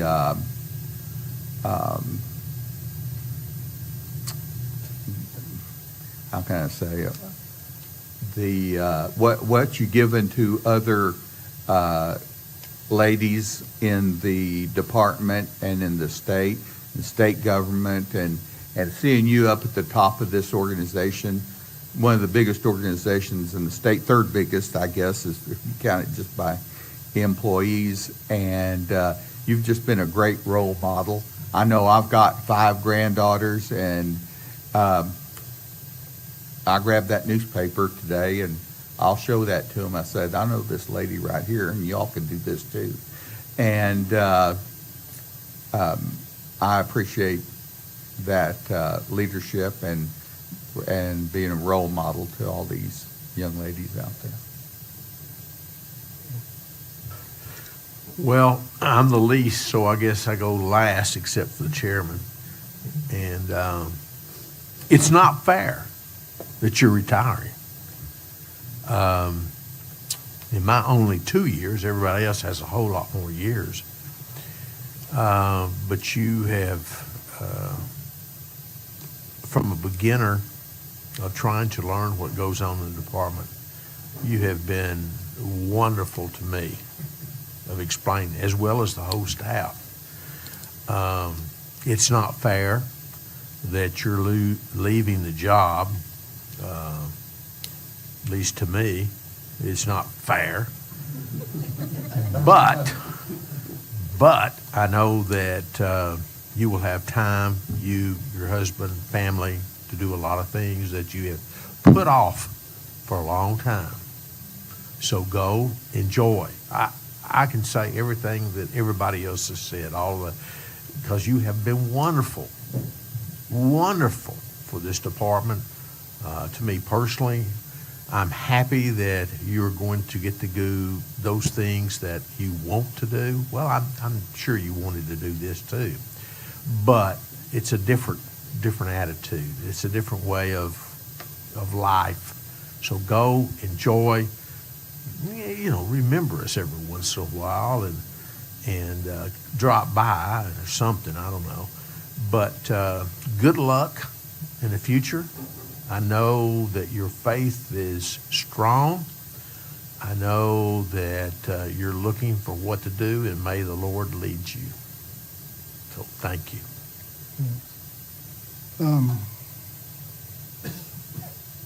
Well, your story is inspiring to so many people. You've been a role model. I'm going to just repeat what everybody else has said, but it needs to be repeated. You've established a direction and a culture, this organization,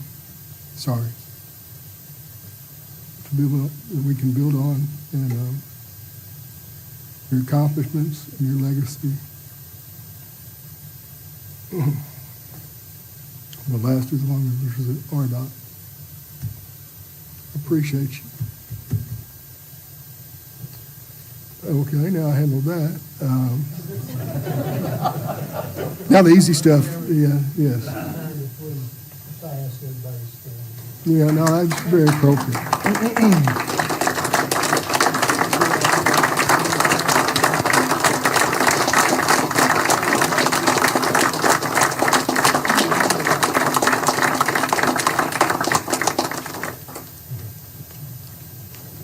I feel like Lorie and I grew up together in this place. She had me beat by 30 years, but I was a fast learner, I guess, maybe. But, we do appreciate everything. Now I've got my composure back. We appreciate everything you've done for this department. We're in such a better place today because of you. Moving right along. My time is drawing near. I was kind of upset that I wasn't on the upcoming events that my living, but that's okay.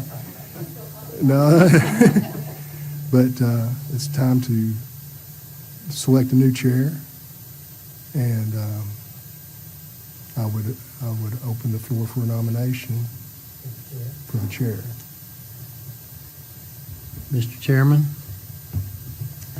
I have the honor today, two things. One is to thank you for your service as chairman. All the things that we've said, rightly so, about the director this morning, I think can equally apply to you. And so, would you like me to repeat those things? No. We'll just proclaim that they all apply to you, Mr. Chairman. What an honor it's been and a privilege it's been to serve with you as you've guided the commission over the last 2 years. It's been a real lesson to watch you do that, talk about a role model. You've done a great job, Mr. Chairman, and we thank you for your leadership, and may I give you a hand for that.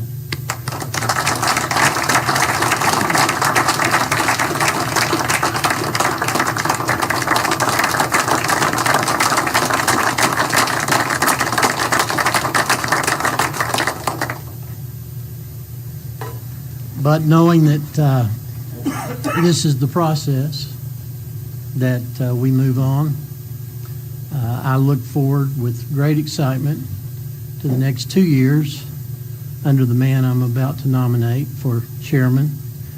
He's proven himself also to be a man worthy of this position, and the next 2 years will be exciting with his leadership and a new director working together. Look forward to all the things that we all including the staff here, we all have to look forward to. It's going to be a great 2 years under the man I'm going to nominate, which is Philip Taldo. A motion for Philip. Do I hear a second? Second. A motion and second. Any other discussion? Any other comments? All those in favor signify by saying aye. Big heart, big heart. Aye. Congratulations. This is where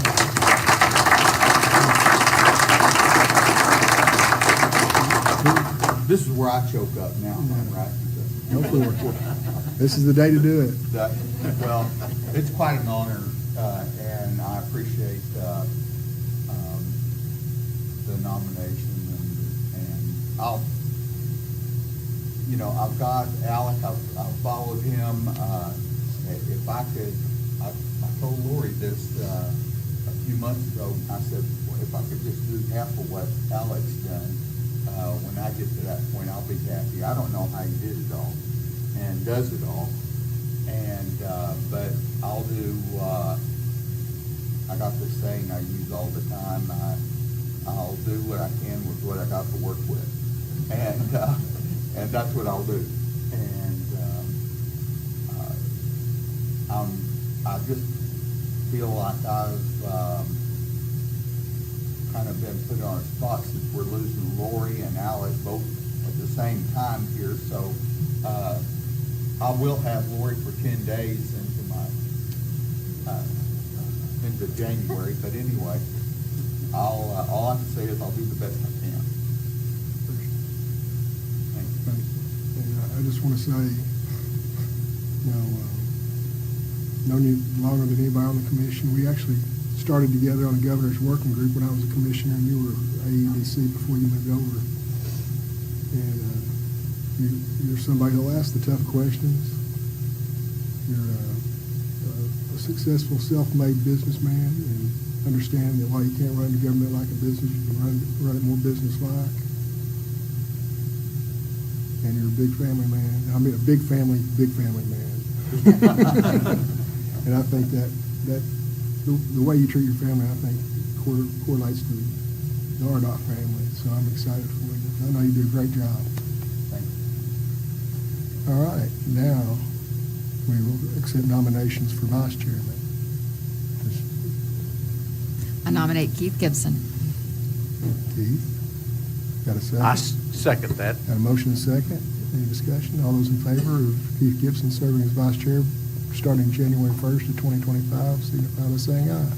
Aye. Aye. Congratulations. All right, we got two things to do here. That was my cue. Perhaps I would not have picked that cue, but...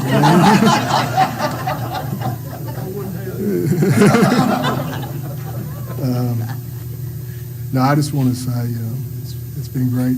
10 years have been unbelievable experience. As you know, I'm a big believer in celebrating our victories, and been fortunate to have a front row seat these last 10 years while we've had so many victories. So humor me a couple minutes while I share some of them. Like I said, the first few months spent working on managing the decline of the system. I learned about that right off the bat. Then we dove into the governor's working group on highway funding. And there's been some dramatic changes for the better since then. We made it through the special session of 2016 when we almost couldn't meet our minimum state match obligation for federal dollars. We made it through the 2019 regular session with the governor's leadership, and a large majority of both chambers of the legislature approving Act 416 and referring issue 1 to the voters. We made it through the changing of directors during a pandemic, keeping the supply chain open while in the middle of the issue 1 campaign, and an efficiency audit that in the end had no significant findings, and we're over 75% complete on implementing the recommendations now. We made it through the 2020 election when the voters approved issue 1 with 55% of the vote in 72 counties. In 2021, we were lucky and made it through the Memphis Bridge scare, repairing the bridge in less than 3 months and making the department and our bridge inspection program better in the long run. And we've completed or started all of our Cap 1 projects and so many other big projects. And I got a list of them. The Big Rock Interchange, which we did the ribbon cutting 6 months after I got appointed. Now we're doing the 30 crossing a few days before I go off, so it's good bookends. I-49 to the Missouri line, widening projects on I-30, I-40, Arkansas Highway 10, U.S. routes 49, 63, 64, 65, 67, 70, 78, 82, and 412. Bridge projects such as the Pocahontas Bridge, US 67, another one of the funny ones, the US 70 Broadway Bridge, when we couldn't get that one to fall. I left that out of my beginning there. That should have gone. The US 412 Black Rock Bridge, and the secured grants for the I-55 Memphis Bridge, the I-49 Arkansas River Bridge, and the US 49 Helena Bridge. The new projects like I-57 Corning Bypass, the US 49 Jonesboro Bypass, the Highway 612 Springdale Bypass, and X and A Access Road. Congratulations on that. And designated 2 new interstates, 57 and 555. We've even started to make progress with our rural bridges and highways. We made huge strides in transparency, communication, highway safety, technology, innovation, both internally and externally with our industry stakeholders. We made big improvements in employee salaries, career advancement opportunities, and safety, even though sadly we can never do enough to improve safety.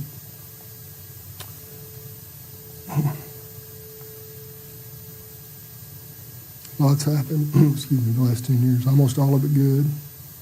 Much of the credit goes to the people in this room, especially Director Tudor and our ARDOT staff, but also to our industry stakeholders, to our federal, state, and local officials, and to my fellow commissioners. So thank you all for your support, leadership, and commitment to investing in Arkansas's future. And thank you for allowing me to be part in the arena. Thank you. Excuse me. All right, moving right along.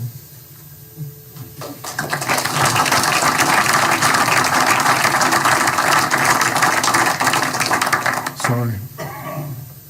We have another little matter to do now.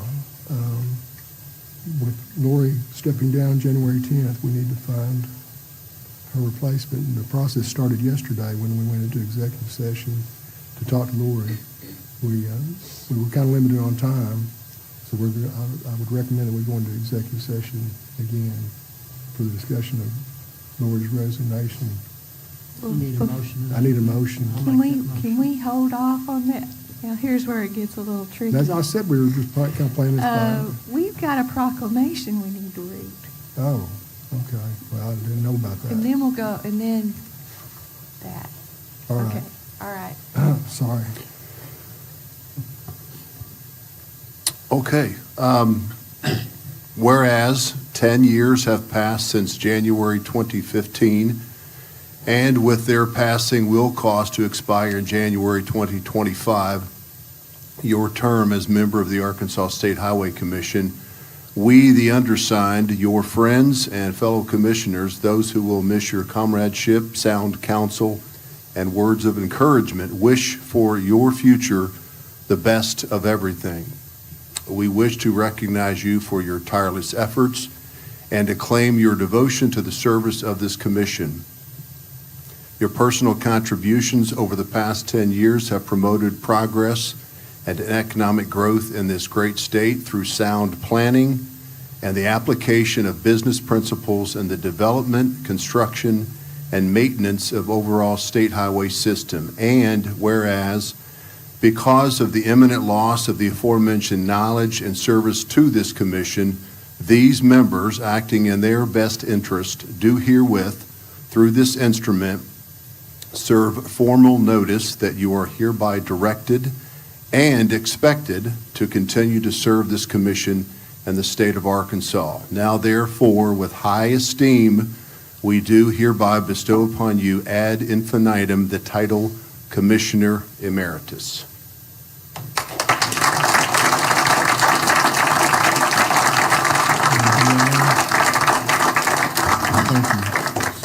Thank you.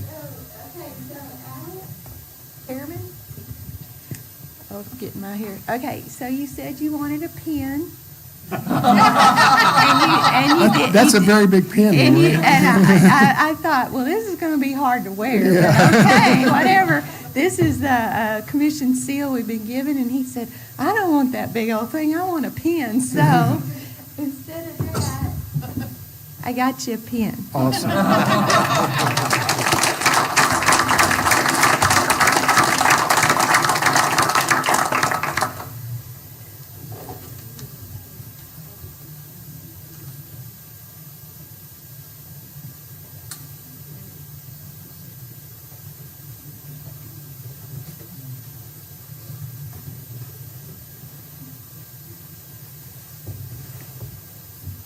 Thank you.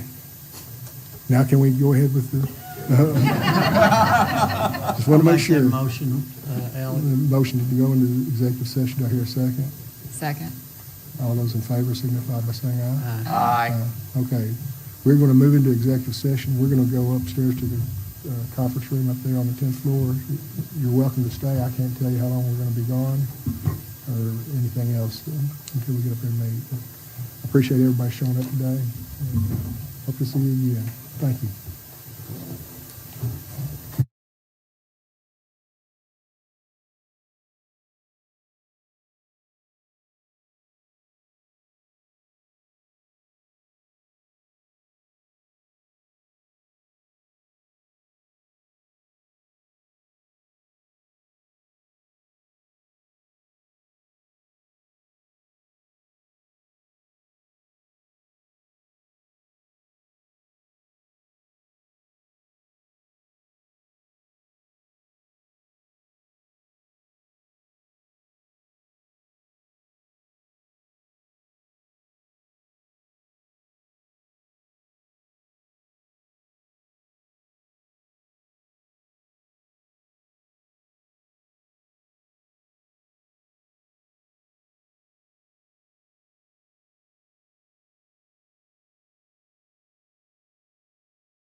We're good? Okay.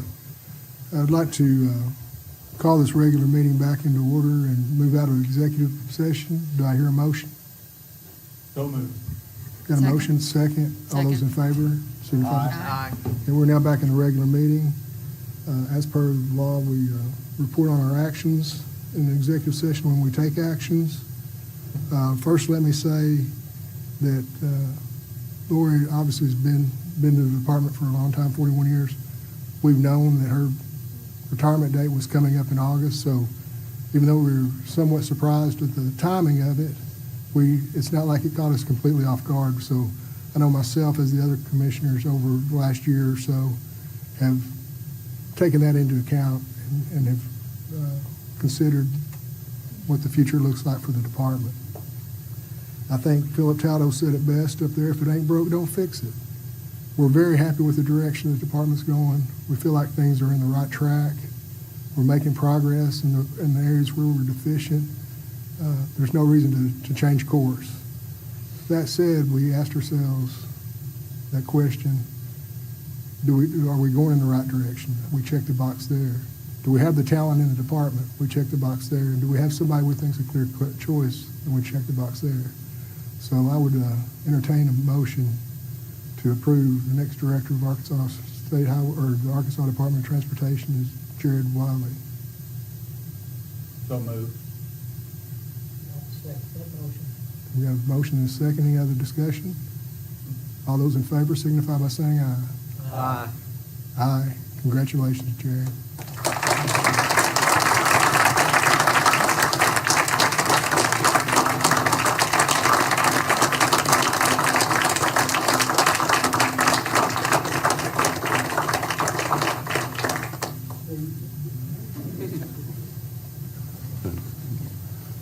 Thank you so much, Chairman, Commission. Thanks for all your support and, all the service you provided to us and me over the years. I'm so thankful to that. Lorie, thank you for your leadership, for bringing me in the room all those years ago and seeing something in me. It means a lot. You have my word. I'm going to carry on your legacy with our great staff here. We're going to keep accomplishing things that you started, and we're going to keep them going. So thank you so much.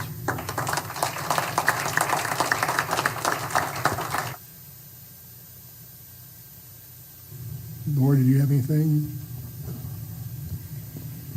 I think you all made an excellent choice. Jared's a great leader, and he's going to do a fantastic job for you guys, and I'm so proud for him. And he has such a wonderful. We do have such a strong staff, so it's just going to be. You will not miss me one bit, I promise. It's like, that thing where you stick your hand in the bucket and you bring it out, and how long do you miss? It'll be just like that. It's all great. I'm so excited for the future of this department. Oh, thank you.